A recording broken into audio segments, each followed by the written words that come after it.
Umaasa raw ang mag-asawang Sara at Pacifico Diskaya na bibigyan sila ng proteksyon ng gobyerno dahil nakatatanggap na umano sila ng mga banta sa kanilang buhay. Ito ay matapos banggitin ng mga Diskaya sa pagdinig ng Senate Blue Ribbon Committee noong September 8 ang ilang kongresista at opisyal ng Department of Public Works and Highways na nakatanggap umano ng kickback sa flood control projects.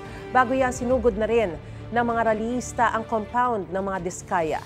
Sabi ng abogado ng mga Diskaya na si Attorney Cornelio Samaniego III, dadalo pa rin sila sa pagdinig ng Senate Blue Ribbon Committee mamaya sa kabila ng mga natatanggap umanong banta. Una nang sinabi ng Department of Justice na babalikan nila ang records ng mga Diskaya para malaman kung kwalipikado silang maging state witnesses. Nilinaw ni Samaniego na karagdagang seguridad lang ang gusto ng kanyang mga kliyente at hindi raw pagiging state witness. Ang hinihingi nila is protection. So, kung di ako nagkakamali, ang tinutukoy nila is yung witness protection sa DOJ. Kasi pag sinabi mo kasing state witness, it's only the court who can determine whether you are qualified or not. Preventive lang sana. Bigyan sila ng security at maglagay doon talaga ng outpost ng police. Sa totoo lang, kaya naman nila. Pero iba talaga pag ang gobyerno ang magbigay ng proteksyon.